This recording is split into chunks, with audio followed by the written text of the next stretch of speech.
Hello, I'm Rich Pawson, and let's talk about the climate cycle model perspective of the U.S. summer temperatures. This is a line chart, summer temperatures, U.S. And there are 9-year cycles in climate. There are 5 to 7-year cycles. I'm tracing these out bottom to bottom. And then there are 3 to 4-year cycles, sometimes making only the minor impact. At any rate, we were due in the late 2000s to early 2010s for a 9-year cycle, if not a 27-year cycle, top or peak in U.S. temperature. And we can see temperatures did that, and that was close to the 2012 drought. Now for the U.S., the peak was actually 2011, but if you look at the Corn Belt, it was 2012. So if you look at some of the regions, it was a little bit later. And it does relate to a 2012 drought for the Corn Belt, but there was actually a national drought in 2011, and more so maybe for some of the southern or southwestern states. At any rate, we can see temperature has declined, and it's declining into a 9-year cycle bottom. Also a 5 to 7-year cycle bottom, and by my calculations, it should bottom 2015 to 2016.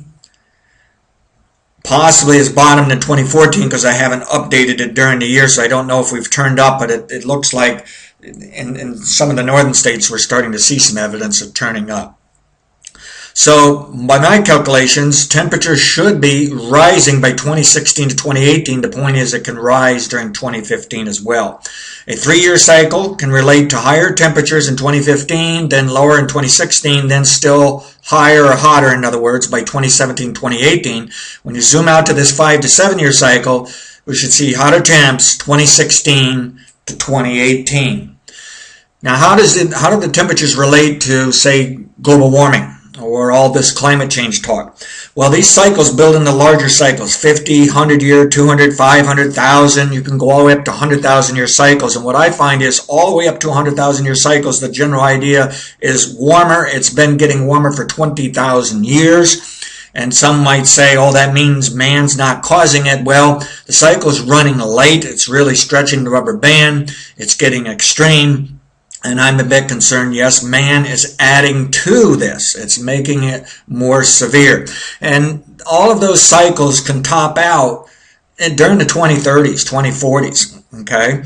So that's not that far away, but the problem is the impact from this global warming can last for another 200 years, and you can find some regions over the next 200 years, it's still hotter temps. So just because I'm saying cyclically it stops in the 2030s doesn't mean an abrupt turn to cooler. And the cooling trend over the past 400,000 years to 1 million years has been more like 80,000 years, where the warming trend has been 20,000. So it warms up much faster than it cools, and we get a far more negative impact out of warming instead of cooling.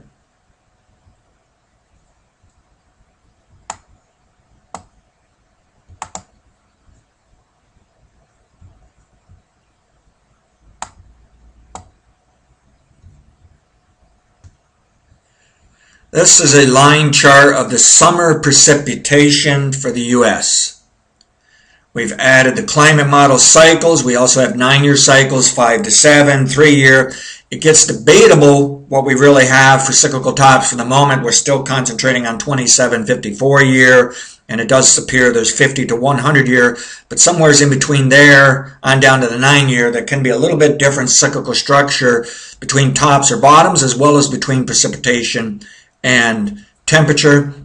But in general, it's the same concept, same model. And what we could see in recent years, I had forecast a drop of precipitation into a 27-year cycle bottom, and we got it as of 2012, I would believe. And you can even see that more dramatically, I believe, in the northern states, say, as the Corn Belt, we had the 2012 drought.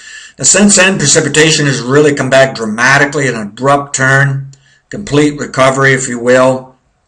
Now, I shouldn't say that in the sense of cumulative impact. There's some areas in the Corn Belt, it shows us that we got the precipitation back, but really we're not seeing it in a cumulative manner. They're still behind on precipitation.